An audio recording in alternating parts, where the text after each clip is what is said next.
This is Parjanya of the Department of English, Sunada Degree College, Darjeeling. And this lecture is being made available to you courtesy Radio Solution 90.8 FM. This is the last lecture on the novel Jane Eyre by Charlotte Bronte. And I've already given 2 lectures on the novel, and this lecture is intended for the students pursuing their English Honours course, and this novel is part of the core course paper 10. In my previous lectures, I have discussed some of the major themes and some of the major characters that you encounter in this novel.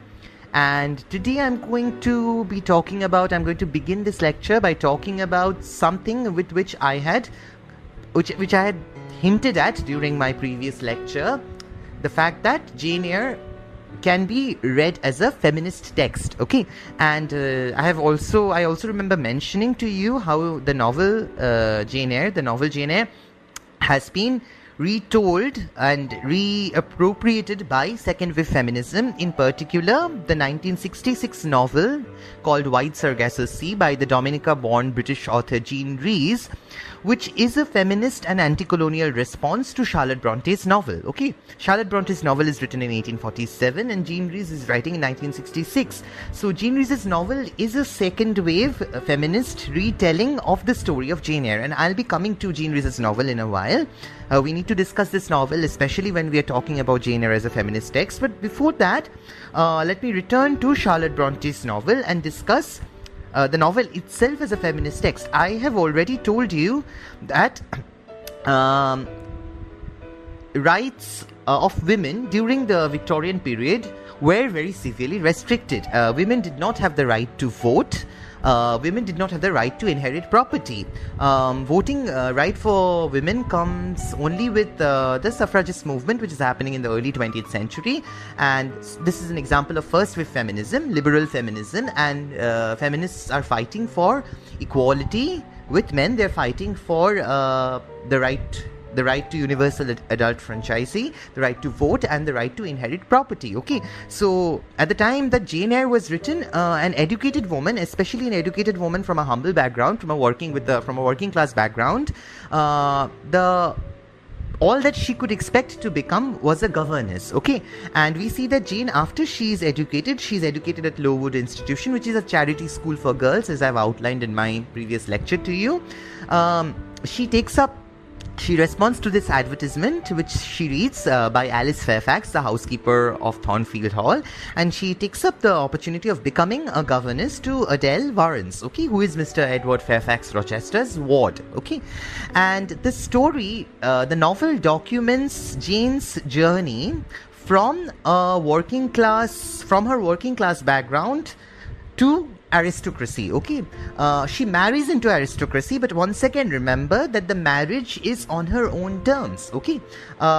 It is a rags to riches story, yes, but also Jane is a self-made woman, in the sense that when she finds out about Rochester's first wife, Bertha Mason, who was locked up in the attic, as I've already mentioned, and Rochester offers her to become his mistress and elope with him to France, she rejects his proposal of marriage, okay.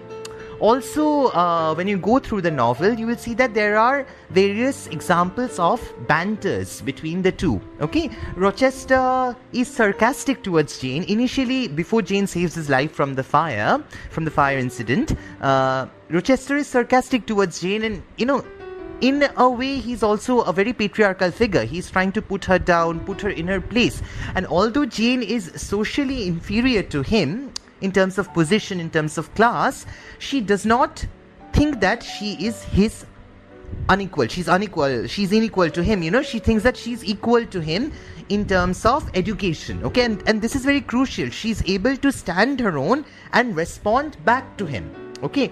Stand her own ground and respond back to his sort of sarcasm, and that is something, as I've already mentioned, that attracts Rochester to her. Also, you see that St. John Rivers, whom we encounter in the 4th section of the novel, the Moor House section of the novel, he's kind to Jane, but he represents another kind of patriarchy. He represents a Christian patriarchy, and he believes that a woman's role, although he loves Jane, he's compassionate towards her, and almost saves a life, if we so call it. He believes that a woman's role is ultimately subservient to man, and both of them should be employed in the service of the church. That is his belief, okay? But he also does not treat Jane as an equal, and that is one of the reasons why she rejects his proposal of marriage. When St. John Rivers offers to marry her and tells her that she can accompany him as his wife to India as a missionary, she rejects his proposal of marriage. So there are two rejections in this novel. She first rejects Edward Rochester. Although she loves him, she rejects him when she finds out that he's already married, and she rejects the proposal of becoming his mistress, okay? And the second rejection is she rejects St. John Rivers, okay? She rejects his proposal of marriage, okay? Both these instances are examples of Jane showing a certain agency of her own within a patriarchal society. And at the end of the novel, when she does return to Thornfield Hall, remember, by this time she has inherited the fortune of £20,000 left to her by her uncle John Eyre. And when she returns to Thornfield Hall, Rochester is already maimed. He's mutilated by the fire. He has lost his eyesight. He has lost one of his limbs.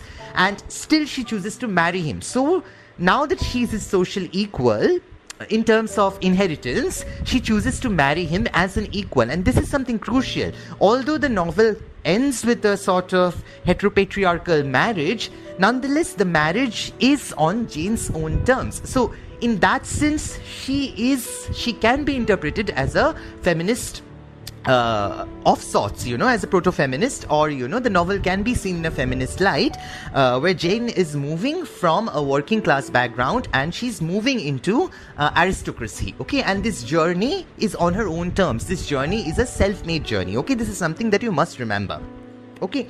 Now there is this book written by Gilbert and Gubar, okay? Sandra Gilbert and Susan Gubar. It's written in, it's called The Mad Woman in the Attic. It's written in 1979, and this is a seminal work of second wave feminism, okay? And Gilbert and Gubar, they talk about, this is very important, they talk about the character of Bertha Rochester, okay? Bertha Mason or Bertha Rochester, who was Edward Rochester's first wife. She's this mad woman who is locked up in the attic. In fact, the title of Gilbert and Gubar's book, Mad Woman in the Attic, it comes from Bertha, okay? It's a reference to Bertha Mason, who is locked up in this attic, okay? Now Gilbert and Gubar, they discuss, it's a second wave feminist text, it's an example of second wave feminist literary criticism, and Gilbert and Gubar, they discuss how in the late Victorian period women were seen in terms of binary opposites, okay? Either you were the angel, you were the good woman, or you were the monster or the mad woman who was to be locked up in the attic. And women who were educated, who were very intellectual, they were often labeled as insane, often labeled as mad women, and they were not assimilated within society, within a patriarchal society, as opposed to the good woman, the good wife, the good mother, etc. Okay, and in that sense, Gilbert and Gubar, they interpret the character of Bertha Mason as an alter ego of Jane. Okay, it's almost like another aspect of Jane. It's an avatar of Jane. I am quoting Gilbert and Gubar here. The nighttime spectre is none other than Bertha Mason Rochester, but on a figurative and psychological level, it seems suspiciously clear that the spectre of Bertha is still another, indeed the most threatening avatar of Jane. What Bertha now does, for instance, is what Jane wants to do. Disliking the vapory veil of Jane Rochester, Jane Eyre secretly wants to tear the garments up. Bertha does it for her. Fearing the inexorable bridal day, Jane would like to put it off. Bertha does that for her too. Resenting the new mastery of Rochester, whom she sees as, quote, dread but adored, unquote, she wishes to be his equal in size and strength so that she can battle him in the contest of their marriage. Okay, and this is exactly what becomes the context for the Dominica-born British author Jean Rhys's 1966 novel, which is a seminal novel belonging to second wave feminism, called White Sargasso Sea.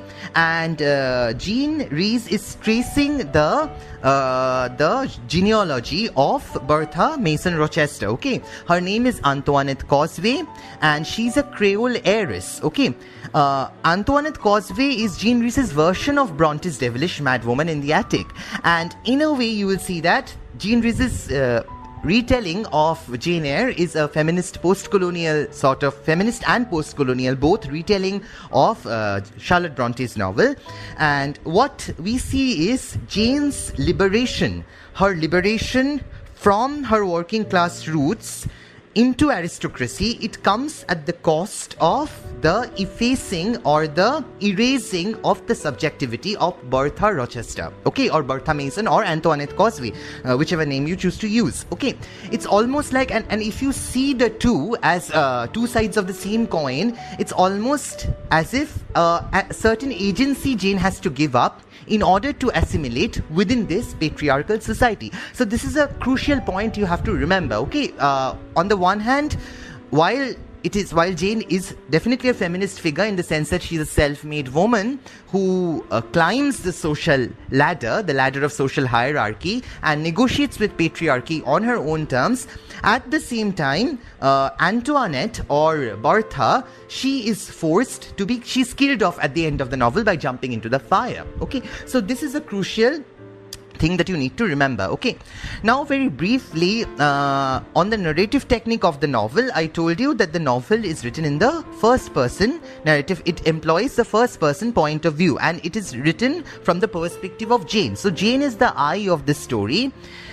She's assertive and dauntless in her narration, which adds strength to the novel. Okay, her perspective is by no means objective. She's a mature woman, and sometimes she looks back at past events. Okay, I will just read out a small quote by her. Do you think I'm an automation, a machine without feelings, and can bear to have my morsel of bread snatched from my lips and my drop of living water dashed from my cup? Do you think because I am poor, obscure, plain and little, I am soulless and heartless? You think wrong. Okay, so you have to read the assertion in Jane's line. Okay, and this is possible because the novel is written from the first person point of view.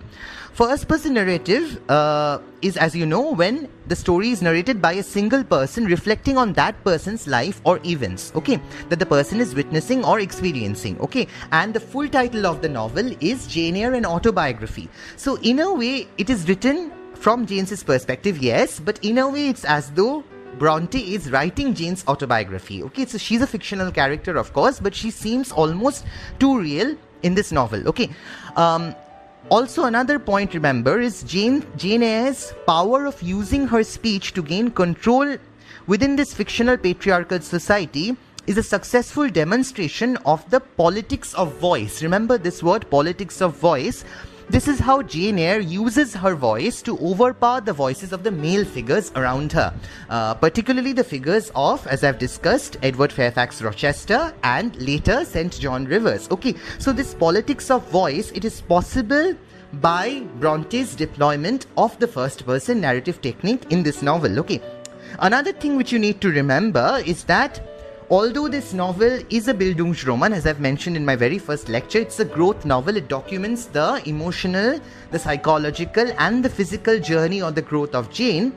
At the same time, the novel is also a precursor to the modernist novel because it offers us insight into the mind of Jane. This is why, you know, modernist writers like Proust and Joyce would describe Charlotte Bronte as the first historian of the human consciousness. I have mentioned that the idea of consciousness, it only gains currency with the advent of modernism and with the advent of the modernist novel. However, in Jane Eyre, in the novel Jane Eyre, you see some of the precursors of this technique, okay, of this technique of narration, where we are offered insights into Jane's consciousness through the deployment of the first person narrative technique. Okay, so these are a few things which you need to remember when you're looking at the novel Jane Eyre. If you have any questions, of course, you're welcome to get back to me. Thank you so much. This and other episodes of Radio EduPods, Radio for Learning, are available on Listen to My Radio app at 6 p.m. from Monday to Friday and at 6 a.m. from Tuesday to Saturday. All episodes are available on Salesian TV YouTube channel. Share, like and subscribe Salesian TV, the ultimate learning resource channel.